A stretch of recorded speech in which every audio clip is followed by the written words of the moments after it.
Okay, Hare Krishna. Welcome everybody. So, today we are going to continue with the Vishwarupa Darshanam. We are going to do slokas 11.38 to 11.46. And before we begin, I'll say the prayers to Guru and God, and then I'll play the Guru Mantra. Om Ajnanatimmirandasya Jnananjana Chalakya Chakshuru Militamena Tasmai Shri Guruve Namaha. Om Namo Bhagavate Vasudevaya. Hare Krishna. गुरुर्ब्रह्मा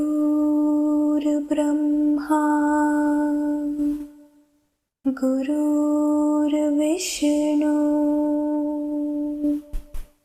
गुरुर्देवो महेश्वरः गुरुर्साक्षात् परब्रह्मा तस्मै श्री गुरुवे नमः तस्मै श्री गुरुवे नमः तस्मै श्री गुरुवे नमः. Hare Krishna. Okay, so where did we leave Arjuna in the last session? We left him standing. We left him standing in awe of the divine revelation before him. No, he's overwhelmed. And in that state, now we continue. Now he's declaring now with profound realization, and he's saying, you are the primeval God, the ancient Purusha, the supreme refuge of the universe. You are the knower of everything, and you are the one who is to be known. You are the supreme abode. The entire universe is pervaded by you, O limitless form. So I'm calling out this particular sloka because this pretty much contains the essence of what is to be expected when you look at the Vishwarupa Darshanam. No, this is the essence of it, essence of what Arjuna is grasping. Because Arjuna is recognizing, he's saying that Krishna is all-pervading, the ultimate reality. You know, every aspect of creation, starting from the smallest atom to the vast cosmos, it's all a manifestation of the divine. That realization is coming to Arjuna. You know, so here Arjuna can actually experience that Krishna is part and parcel of every atom in the universe. What a profound realization that is. Because it is not just intellectual anymore. Now it is experiential. Standing in front of Krishna is experiencing that. So this kind of omnipresence of Krishna is described in the Chandogya Upanishad as Sarvam Kalavidam Brahma. This is what it means. It means everything is indeed Brahma. So it's a beautiful sloka. I can share it with you. You can read it. It goes as Sarvam Kalavidam Brahma Tajjalaniti Shanta Upasita. That is how the verse goes, and it basically means all this is verily Brahman. Everything originates from Brahman. Everything merges back into Brahman. And everything is sustained by Brahman. One should therefore peacefully meditate on the Brahman. Now, I just want to clarify, sometimes some students, they confuse between Brahma and Brahman. So I hope none of you have that confusion, but in case you do, Brahma is that God, is a trinity, Brahma, Vishnu, Maheshwar. That is Brahma. But even before Brahma, Vishnu, Maheshwar came into existence, the power behind all of that is Brahman. So Brahman is that source of everything. You know, so that is a key differentiation to make here. So, and the Chandogya Upanishad will also say that in the beginning there was only one existence, one, without a second. See, when we say Brahma, Vishnu, Maheshwar, it is still Trinity, right? There are three. But in the beginning there was only one. And that one is what we refer to as Brahman. That is what the Upanishads refer to as Brahman. And now Arjuna is realizing that that one is none other than Krishna. So very profound, correct? Imagine being able to realize this. You know, it's going to be incomparable experience. So, and then Krishna is saying, you are both the knower and the object of knowledge. See, when you look at it from the perspective of the student, from the perspective of a person who is gaining knowledge, from that perspective, there are three aspects to gaining knowledge. What are the three aspects? One is a knower of the knowledge. From whom are you seeking? The knower of the knowledge. That is called as jnata. And then the process of knowledge, gaining knowledge, that is jnana. And then what is the object of knowledge? What are you trying to learn? That is neya. So we will talk more in detail about all of this later in the Bhagavad Gita. But basically, here Arjuna is saying that jnata, jnana, neya, they are all one and the same. They are all you. You are the knower. You are the one to be known. You are the object of knowledge. Did we read anything similar in the Bhagavad Gita? Any faint memories of any similar, where we have said that God is this also, God is that also, God is that also? I know it's a slightly tough question. Okay, Kalpana ji gave one answer. Yes, we read. No, that so many virtues. Yes, Chitra ji, what are you saying? Yeah, that God is the enjoyer, God is the receiver. Yes, and the doer. Yes. Bhoktaram, I think one of that shloka. Yeah, that is one of them. And then that what you are talking about is Bhoktaram Yagya Tapasam Sarva Loko Maheshwaram. That one is also a very profound verse. But then in the 4th chapter, we read that Brahmarpanam Brahma Havir Brahmagno Brahmana Hutam Brahmaevatena Gantavyam Brahma Karma Samadhina, where we said that for those who are completely absorbed in God consciousness, we said the oblation is Brahman. The ladle with which we are offering it is also Brahman. The act of offering is also Brahman, and the sacrificial fire is also Brahman. So once we realize that, that means we are actually in the mode of realization, because now we are able to see Brahman in everything and everywhere. So in 4th chapter itself, we set the foundation, and here Arjuna is kind of saying it in different ways. Where he is saying, Krishna, you are everything. So, and Krishna has also said, when we spoke about that shloka we just described, 4.24, there Krishna has also said that one who sees Brahman in all actions, one who can perceive the divine presence in every aspect of life, such a person attains the Brahman. Very powerful. So he's saying one who reaches that level of realization, that one who is able to see the presence of Brahman in everything, he says that person actually attains the Brahman. That is the absolute goal, the ultimate goal of human life. Okay, so in the Mandukya Upanishad, they try to describe the same thing. The shloka goes something like this. It says, Yat tat adreshyam grahyam agrotram avarnam achakshuha shotram tat apani padam nityam vibhum sarvagatam susukshmam tat avyayam tat bhutayonim paripashyanti dhiraha, where it is, what it is actually saying is, that which is invisible, ungraspable, without lineage, colorless, without eyes or ears, without hands or feet, which is eternal, all-pervading, omnipresent, extremely subtle, unchanging, the source of all being. See how many words they are trying to use. That is how hard it is to describe that which cannot be described. So even the greatest of great saints who wrote these verses in the Upanishads, they are also going on trying to use as many words as they can to try and describe that thing which cannot be described. And something similar Shri Krishna himself has said in the 10th chapter. 10th chapter means we just did it a few weeks ago.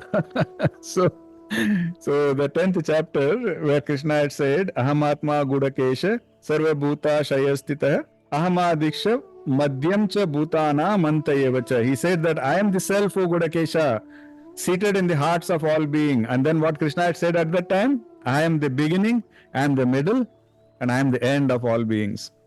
So in so many different ways, in so many different words, people are providing many different perspectives to help us get an idea of what that nature of the Supreme Personality of Godhead is.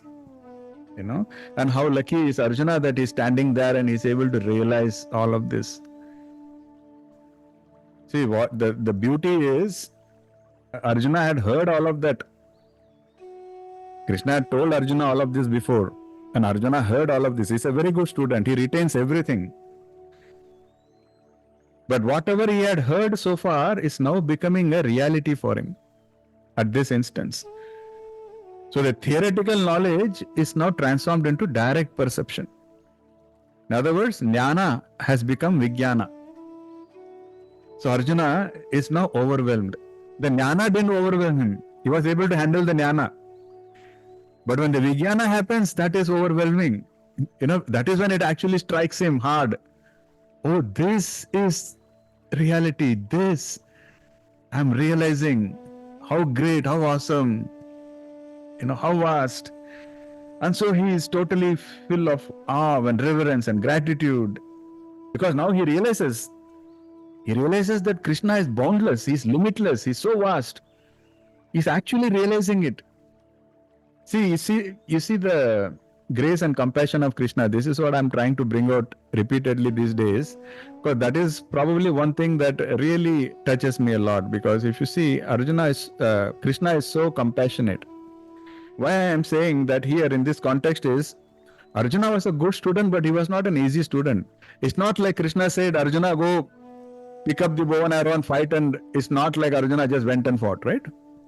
He had so many questions, if and but, and he was debating and he was arguing. He had so many doubts, so many confusions.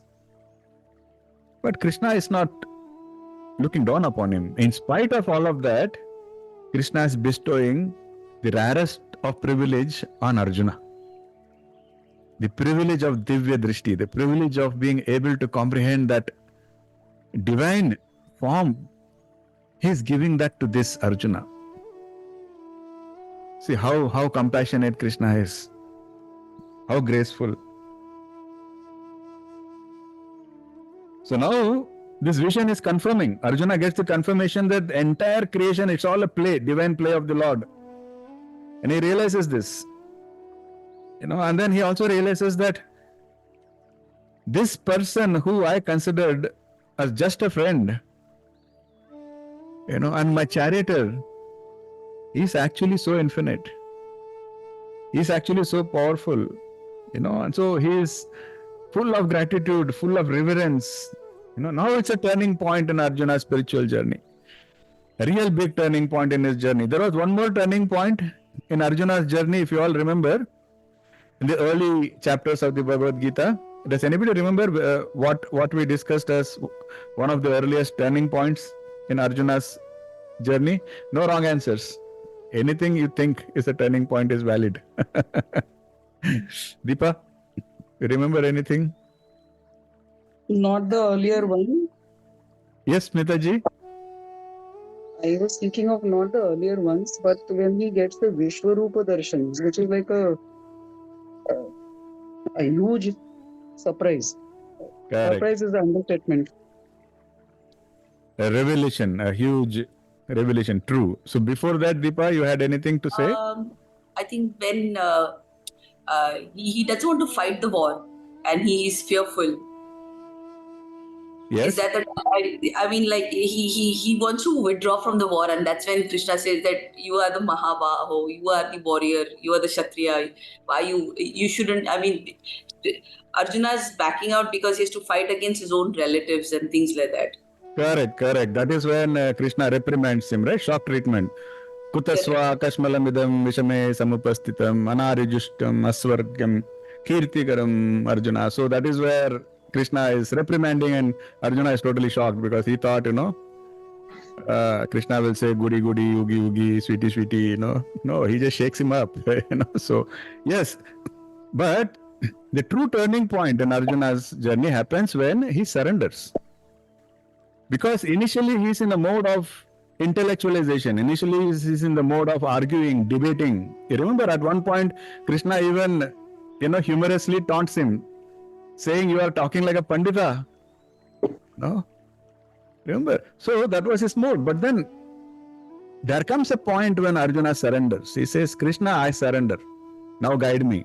That is the first major turning point in Arjuna's journey, because then it is no longer a debate. From that point onwards, it is divine knowledge that Krishna is imparting and Arjuna is getting. Okay, so like that, we have to trace the turning points in Arjuna's life and learn, what are the key things required for us to gain such knowledge and get into the mode of surrender and getting the grace of the Lord. So now there is another major turning point happening in Arjuna's spiritual journey. What is that turning point? He is shifting from a dualistic perception. First, so far he has been having a dualistic perception, which means that he is separate from the divine. That I am Arjuna, this is Krishna, or that is a God. So he was in the dualistic mode. But now this experience of Krishna pervading every atom is giving him a sense of the non-dualistic truth, where he is beginning to realize that it is all Brahman, it is all the Supreme. See, it's a very major shift. As I tell you, that great saint, Anandamayi, she beautifully says in very simple words, she says, "Jahan do hai, wahan dukh hai." It's a very, very deep, profound statement. All it means is, as long as you perceive a separation, you will be in sorrow. But the moment you transcend that, the moment you realize the unity of you and the Lord and understanding that you are already a part of the Supreme, then all the sorrow disappears. That is a shift now that is happening with Arjuna. Because now he is understanding, he is realizing that the Supreme Lord is permeating every atom.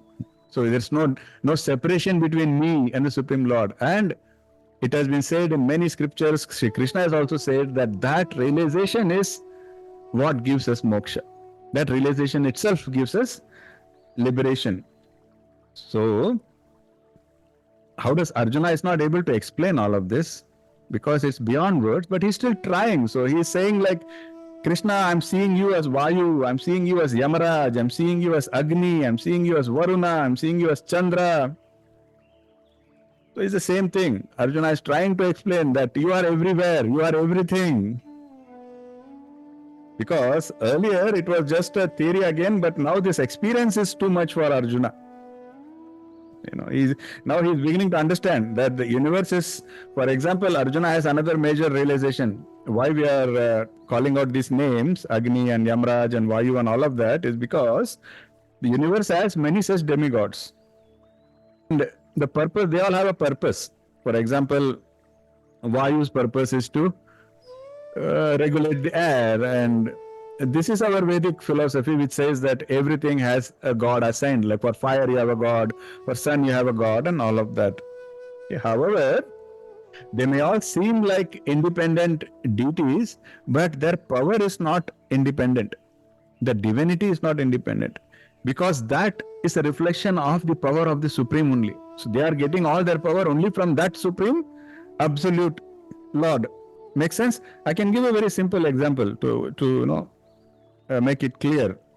For example, we all have so many different gadgets at home. We have a fan, we have coolers, we have light bulbs, we have refrigerators. Can we say that they are all different devices? Yes, they are all totally different devices. But are they independently functioning? No. To function, they all need electricity, the same electricity. So the same electricity that is powering the bulb is the same electricity powering the fridge, the same electricity powering the cooler and the fan, and so on and so forth, correct? If there is no electricity, none of them can really perform. None of them can do anything. Just like that, it may look like Vayu is a separate god and Varuna is a separate god and they are all doing their own. Yes. But their power is coming from that electricity, which is the Supreme Brahman. So Krishna is the source of power for all of these deities. Not just the deities, he is the source of everything. That is what now Arjuna is trying to explain based on his realization. So Arjuna is now recognizing all of this. Now another recognition that comes to Arjuna is a very profound insight, where Arjuna is recognizing that it's not just those gods. I mean, even if those gods cannot be independent, even if those gods depend on Krishna for their power, what to talk about these warriors who are fighting the battle against me? How can their power be independent? So then he realizes, even those warriors, their power is also coming from the same Krishna. And that power that they have is nothing, insignificant compared to the power of Krishna now. Now that realization comes to him. Now it is very, very profound, because now, instead of seeing the world as multiple fragments, fragmented, distinct parts, now Arjuna is learning to see the unity in all things. Is able to see how everything is connected, is able to see how Krishna is at the center of everything, how Krishna is the source of everything. So that is an extremely profound realization for him. And now he is getting inspired to now understand what Krishna meant when Krishna said, just do your duty, just fight and don't be worried about the outcome. Now he is able to appreciate that, because now he is seeing that now this whole war, he suddenly understands and realizes it is just a Leela. It is just a divine Leela of Krishna, because every warrior, every weapon, everything is anyways depending on the same Krishna for the energy, for their power. So why would Krishna fight with himself? It doesn't make sense. So it's an illusion. It's just a Leela. So now that sinks in. And what happens once that sinks in? It fills Arjuna with a sense of reverence as well as responsibility. Reverence, why?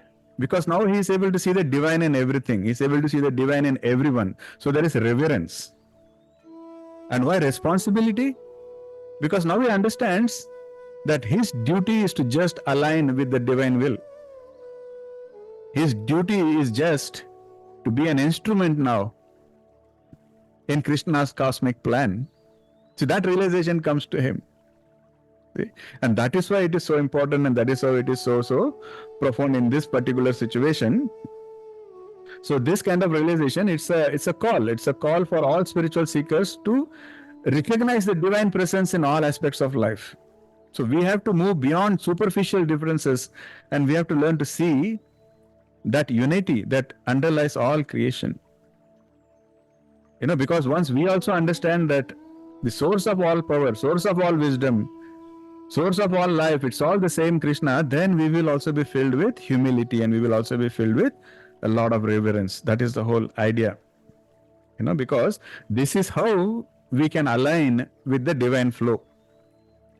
This is how we can completely surrender our ego and become instruments of the higher will. See, makes sense? So, because this is what now Arjuna is doing on the battlefield, and we too are called to see beyond this illusion and try to perceive the divine.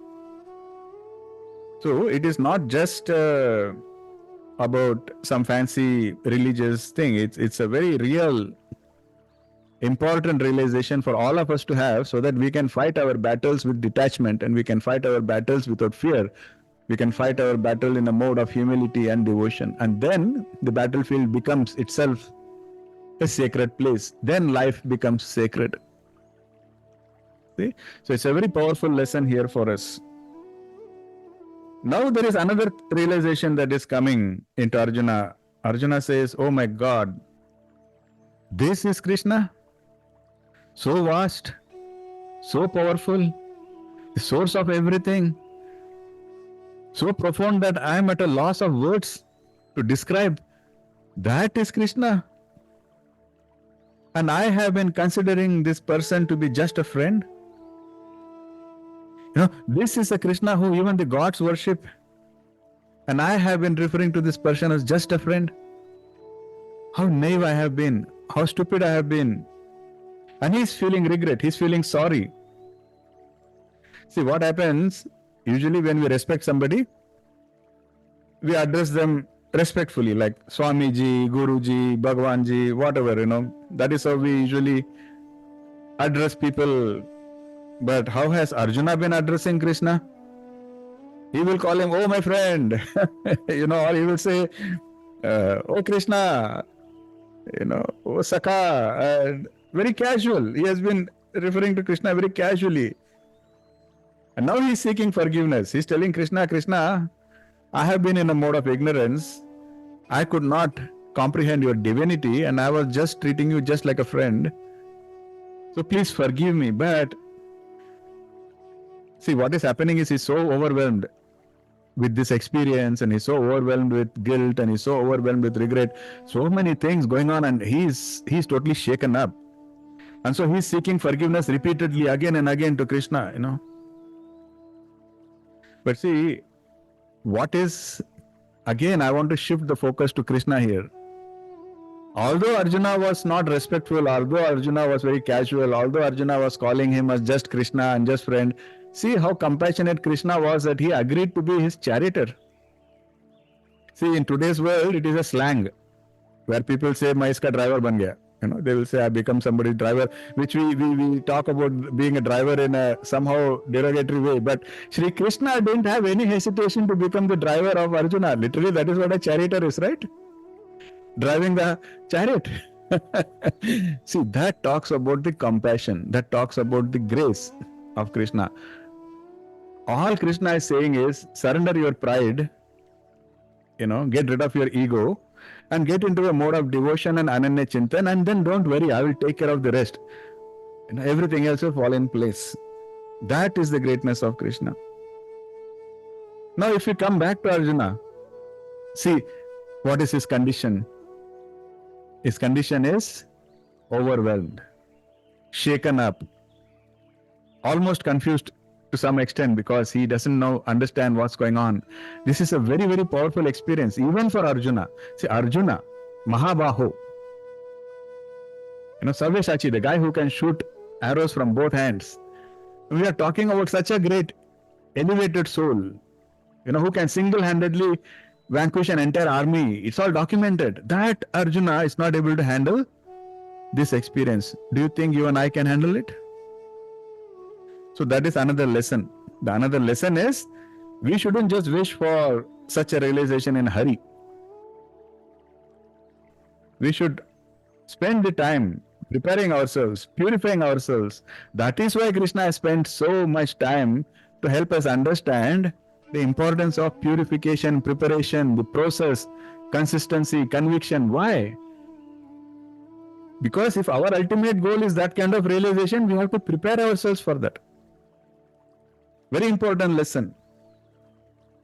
So that is why now if you go back to Krishna's teachings, back in the 2nd chapter, Krishna taught us to maintain samatvam.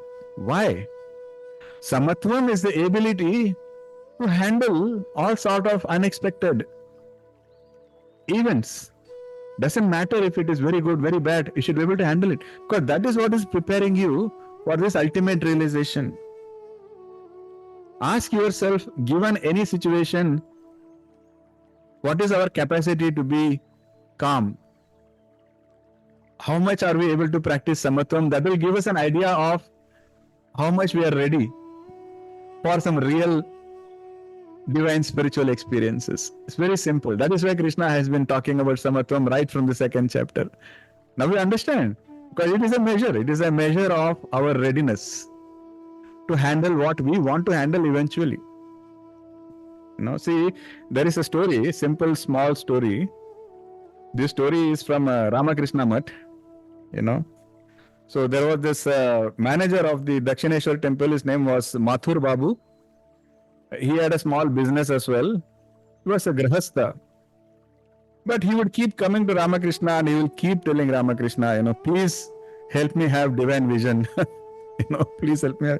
And Ramakrishna will all the time smile and keep telling him, you have to have patience. It will come at the right time. It will come when you are ready. But Mathur Babu is very persistent. He will keep coming. At every opportunity, he will pester Ramakrishna. Whenever he gets an opportunity to be in front of Ramakrishna, he will say, Swamiji, please help me get that divine realization. And then one fine day, Ramakrishna looks at his Devi and he says, Mother, let him have some divine vision. Let him have some divine experience. Now, what happens within a short time, Mathur Babu now suddenly is beyond himself. Now, he gets some kind of a divine experience, and now he suddenly starts weeping. Suddenly, unexpectedly, he will cry. Unexpectedly, he will laugh. Unexpectedly, he'll behave like he's gone mad or something, and a few days go on like this, and then eventually one fine day he comes back to Ramakrishna and he says, Swamiji, please take it back. Please take it back, Swamiji. I cannot handle it. My business has totally come to a stop. Everybody thinks I'm mad. Now I'm not even able to make sense of anything anymore. He says, my life has totally gone out of control. Please take it back. And then Ramakrishna smiles and says, I told you. That's what I told you. The divine experience will come at the right time when you are ready. So don't push for it. And then he tells him, okay, I will take it back. And he takes back the divine vision. It's a beautiful story. So the whole crux of it is we need to build our capacity step by step gradually. Because our nervous system, our whole sense of perception, they all need to become ready and strong and pure. Otherwise, there will be a breakdown and, we cannot literally handle it. So it's not just about spirituality, even materially.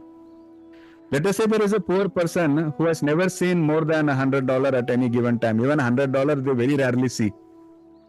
To such a poor person, suddenly if somebody goes and hands $1 million, that person will just not know how to handle it. And they will lose it in no time. Or even worse, they will get into trouble because of that money, Whereas if somebody has gradually worked their way, first making 100, then making $1,000, then making $10,000, and gradually they have built up their wealth, they can then handle $1 million. They know how to manage that money, you see. So it doesn't matter whether it is material or whether it is spiritual. Before you wish for something, we need to be ready for it. Very, very important lesson. So this is one of the reasons. Now, if you again go back, this is one of the reasons why I have also been repeating Shri Krishna's lesson on consistency and conviction. Very, very important. We cannot do it like, for 2 weeks and then take a month break and then come back. Then nothing is happening. If you have to really build yourself, if you have to really build that kind of capacity, it has to be a consistent effort. Only then it will be built. Otherwise, it will just be an illusion that as if you are making progress, but you are not. That's why I keep giving the very favorite example of a gym.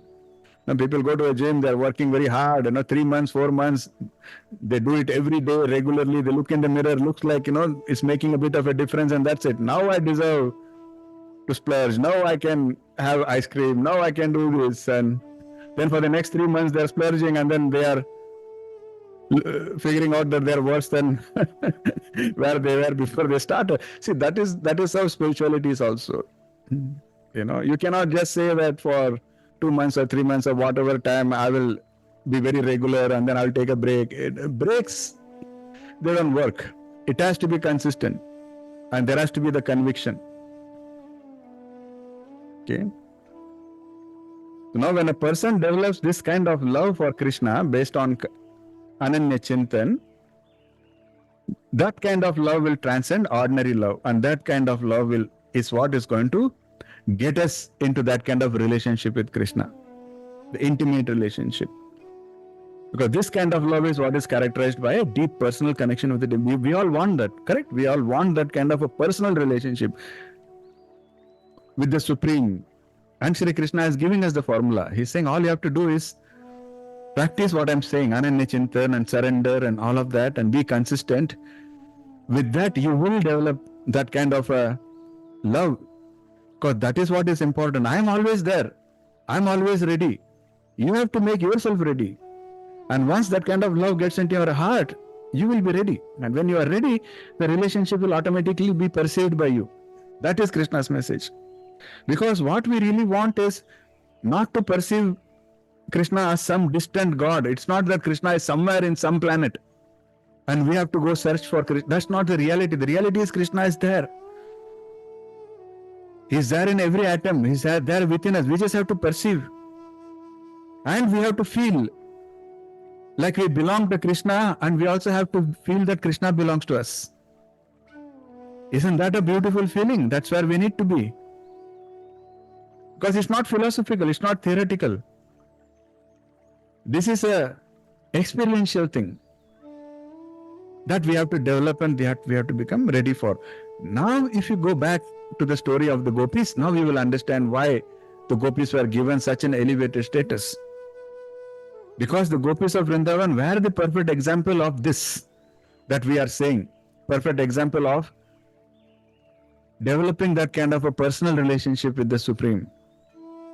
Because their love for Krishna was pure, selfless. And they didn't look at Krishna as just some divine ruler of some divine universe. That's not how they looked at Krishna. They looked at Krishna as their own beloved. It's very profound. So there was no distinction. Like Arjuna is saying here that I'm shifting from non-duality to, or I'm shifting from duality to non-duality. That is a shift the gopis had already made. They already felt like they are part of Krishna only. In fact, their love for Krishna was so much that the gopis never addressed Krishna as Jagannatha. You know what is Jagannath? Jagannatha is the Lord of the universe. So the gopis never addressed Krishna as Jagannatha. They will address Krishna as Gopinatha. You know? Because the Lord of the gopis. For the gopis, he was Gopinatha. Very significant distinction, you know. Because Jagannatha is a title given to portray Krishna's universal sovereignty as a ruler and protector of all beings, grandeur. Whereas Gopinatha was a very personal title. It was our Lord, you know, and that is the kind of relationship Krishna is saying we can all attain. Because Krishna also reciprocated. Krishna also reciprocated to that kind of gopis love.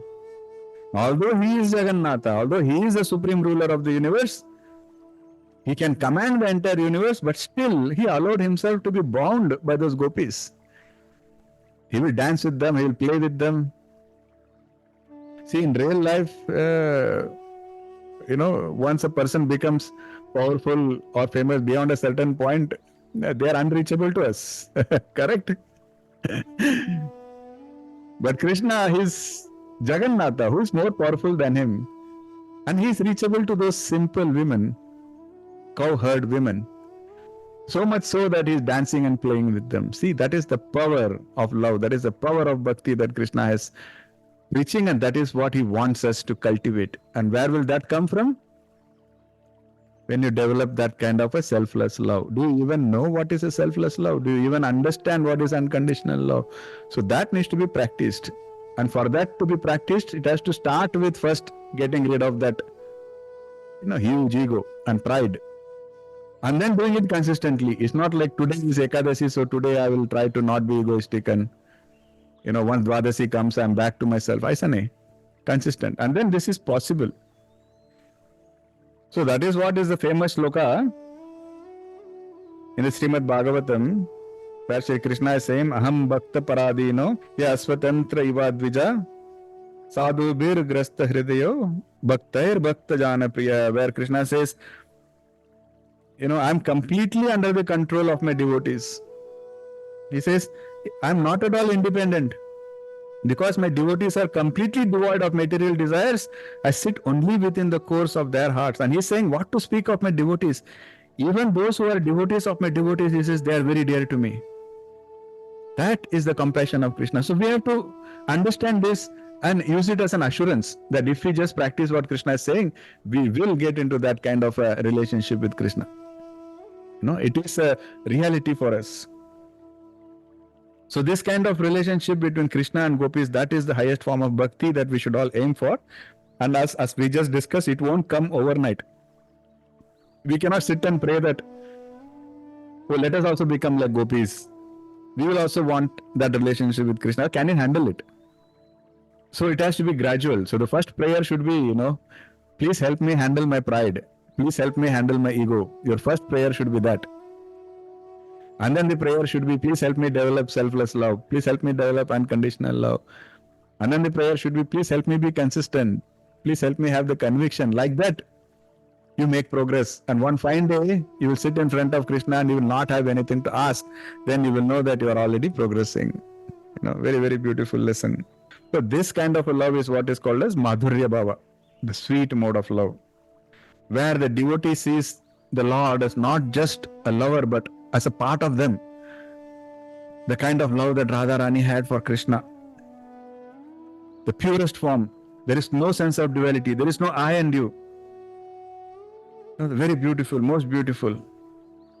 So that is why saints and sages throughout multiple ages, they have all praised this kind of devotion.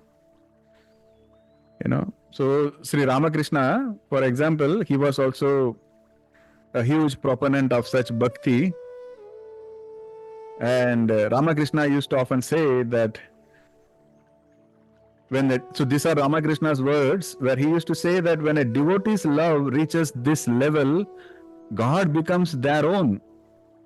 And the relationship between the devotee and divine becomes one of sweet intimacy, where the divine is no longer a distant entity but a close personal beloved. So this is Ramakrishna's experiential reality as well. He experienced this himself. So that is why he is considered such an elevated saint. So the lesson again is the highest form of devotion is not based on some rituals or knowledge, or it's not even based on the need of mukti. It is based fundamentally on selfless love. And when we understand and when we are able to develop this kind of love, then you can get on the path to building that kind of relationship with Krishna. So now, after all of this, now let us again come back to our friend Arjuna. So now he is telling Krishna, he is saying, Krishna, I am unable to deal with this vision, this kind of, vastness, this kind of incomprehensible form. I am not able to deal with it, Krishna. He says, I am feeling immense joy, but at the same time, I am also feeling fearful and anxious. And then he's pleading with Krishna. He's telling Krishna, Krishna, please have mercy on me and please again show me your pleasing form. I wish to see you in the pleasing four-armed form. So he's saying, I can handle 4 arms, not more than that. So he's saying, please can you come back to that 4-armed form, where you are carrying your mace and lotus and conch and chakra. That is now Arjuna's request to Krishna. And now let us see how Krishna responds in the next few slokas. So Krishna willing, in the next session we will conclude Vishwarupa Darshanam. And I'm saying this not in a boasting way or a proud way, but I'm just saying this for information that this chapter is usually the shortest chapter in many people's interpretations. You can go and search many people's translation and interpretation. You'll see that this chapter is one of the shortest, because they will pretty much just say that Arjuna could see people entering the mouth and all of that, and one paragraph, two paragraphs, it'll pretty much be done. But so that is why I thought it is very important that we stay consistent at least throughout this chapter, because we are actually trying to go deeper and trying to extract all the essence of that Vishwarupa Darshanam. It's not easy for me also to make it very interesting, but I'm trying my best. I hope it is making sense. I'm open for suggestions and feedback. You can always, send me your inputs. And see, the funny thing is, you should also show me some evidence that you are actually practicing. You should also try to go from jnana to vijnana. We keep talking about ananya chintan, but even between you and me, it shouldn't be out of mind, out of sight, or out of sight, out of mind. It should be a continuous relationship, at least till we finish the Bhagavad Gita. That is the right way. And that is how you practice it. And I'm trying, that's why I keep putting quizzes and comments and all of that. my goal is not to make you jnanis or panditas. My goal is to help you evolve and help you reach that state of realization. Okay, I've done talking. I've done a lot of talking. Now it's your turn. If you had any comments, questions, inputs, feel free.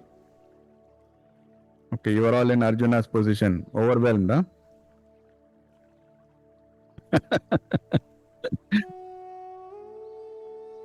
Yeah, Guruji, you had told once, how these scientists who in material science, whatever they discover, like explore what is existing, they will not become that. But in the True. like when the example of that chunk of salt, which wants to experience the saltness, so it goes and dips in the ocean, and then within seconds it gets melted. So it will be merged. Beautiful, beautiful. She makes a very important point here. So, like in material science, if you kind of, like if you know what a tree is, you don't become a tree. Or, if you completely realize what something is in the material world, you don't become that thing. Whereas in the spiritual world, this is Krishna's promises. The day you can realize Brahman, you become Brahman. Very powerful, very potent. So then there is no longer you and the Brahman. Then there is no more of this Janamam, Mrityu, Jara, Vyadi. Then you are independent, you are free. Yeah, very, very beautiful. So that is another reason why we want to aim for that kind of realization. But the key again is realization, not theorization. So you have to realize Brahman. And that realization will not come. You can read 1,000 books, you can watch 1,000 videos, you can go to 1,000 Babas and Swamis. It's not going to help. The only way is if you follow the teachings that I'm also repeating again and again. The process, we discussed earlier also. If you want to see the butter, you should know the process on how to churn the curd. Just by knowing theoretically, you will never see the butter. Just like that. This theory is all there to just strengthen your conviction. But at the end, conviction aa raha hai kya is what is important. And as I was telling in the last session to Sandeep ji also, Shreya versus Praya, right? You have to, that is simple things like, Praya means you always expect somebody to say, oh, you are so wonderful, you are so beautiful, you are so amazing, you are so brilliant, you are the best, you are this. It makes you feel very good, but how is it helping you apart from puffing up your ego? Whereas Shreya means there will be somebody, who has the selflessness to tell you that, hey, the way you are walking is wrong, or the way you are talking is wrong, but that is Shreya, because if you can just take it without any offense, then that's going to help you. That's what is really going to be helpful. So my request is, whatever I'm saying, take it as Shreya, practice it, and it's not like I'm judging you or looking down upon you, but I'm also in the journey, because I say the same thing to myself many times. I'm like, sometimes I have very funny discussions with my own self. I say that Gyan to bahut baat diya, but how much am I able to practice? And yeah, very important. So let us see how that goes. Okay, Hare Krishna, see you all. Yes, Sai Ram. Hare Krishna. Hare Krishna. Hare Krishna. Hare Krishna. Hare Krishna. Hare Thank you, Krishna. Guruji. Thank you very much, Guruji. Hare Krishna. Thank you. Thank you. Hare Krishna. Hare Krishna. Hare Krishna.